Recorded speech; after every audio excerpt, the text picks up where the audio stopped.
माँ माँ कहकर जोर जोर से रोने लगा, लेकिन उसकी माँ कहीं नहीं थी वहां। वह और जोर जोर से रोने लगा और सुबक सुबक के माँ को पुकारने लगा। उस वक्त आकाश से एक परी जो परीलोक से आई थी वह निकल रही थी। उसने आवाज सुनी, उसका मन विचलित हो गया। उसने नीचे नजर डाली तो देखा एक पेड़ पर एक घोंसले में एक बच्चा जो है अकेला है और रो रहा है। वह पेड़ के पास आई और परी ने उसे नन्हे बच्चे को प्यार से पुकारा। क्या बात है? क्यों रो रहे हो? बच्चों ने पूछा। क्या तुम मेरी माँ हो? कुछ देर के लिए परी तो चुप कर गई, लेकिन उसने सोचा शायद इसने अपनी माँ को नहीं देखा है। परी ने बोला, हाँ, मैं तुम्हारी माँ हूं। मैं पास ही गई थी, पर अब मैं घर आ गई हूं। मत रो बच्चे, अब मैं आ गई हूं।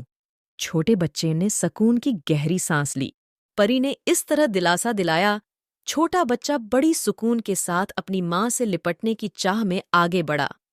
परी ने भी उसे अपने हाथों से सहलाया और कहा, मैं तुम्हारे लिए कुछ खाने को लाती हूं।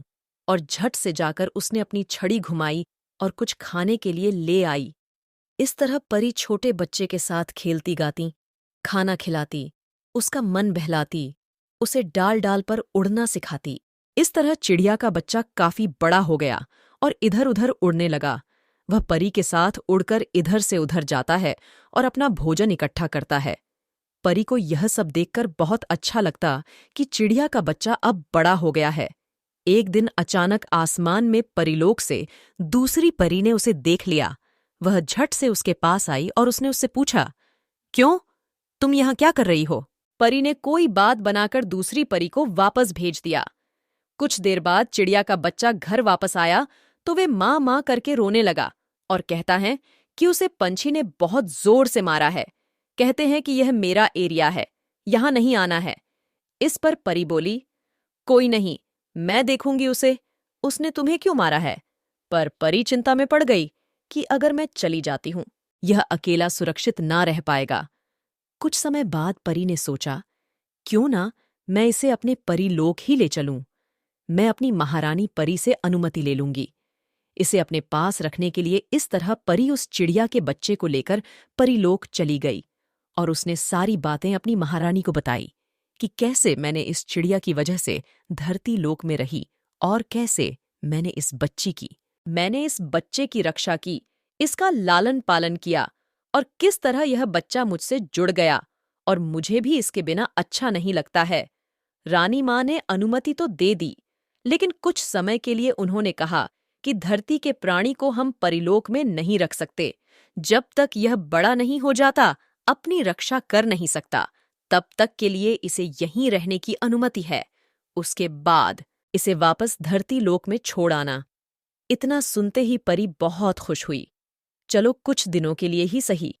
आज्ञा तो मिली। परी चिड़िया के बच्चे के साथ बड़ी खुशी से परिलोक में रहने लगी। सुबह उठकर उसके साथ घूमती खेलती उड़ती उसे भोजन खिलाती।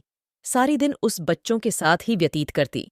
ये सब आसपास की परियां भी देखी थी तो वह भी बच्चे के साथ खूब खेलती।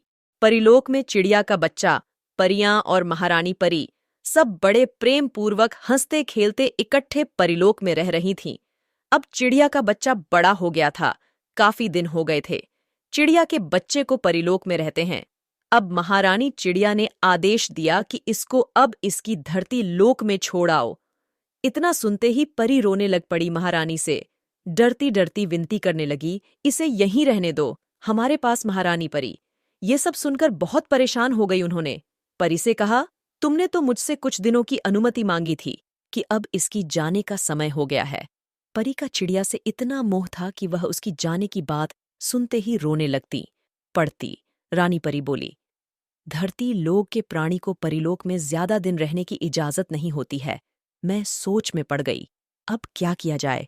उसे एक उपाय सूझा। रानी परी ने अपनी छड़ी उठाई और छड़ी घुमाते ही एक छोटा सा चिड़िया का बच्चा बना दिया। और वह चिड़िया का बच्चा और जो रानी चिड़िया ने जो बच्चा बनाया था, दोनों ही आपस में इकट्ठे खेलते और दोस्त बन गए। रानी चिड़िया ने उन दोनों का विवाह कराया और परियों के संग उन्हें धरती लोक में छोड़ने को कहा। फिर कुछ दिनों बाद परी उन दोनों चिड़ियों के बच्चों को, जो अब बड़े हो गए थे, उन्हें उनके घोंसले में छोड़ आई। और दोनों चिड़ियों के बच्चे अब बड़ी खुशी से खेलने, दाना लेने जाते, दाना चुगते और बहुत खुशी खुशी से अपनी घोंसले में रहते। परियां परिलोक से आती, दूर से ही उनको देखकर खुश होती और वापस अपने परिलोक में चली जाती। इस तरह वह दोनों चिड़ियों के बच्चे बड़े हो गए। तो दोस्तों, इसके आगे की कहानी मैं अगले एपिसोड में बताऊंगी। कैसी लगी मेरी आज की कहानी कमेंट करके जरूर बताना। Thank you friends.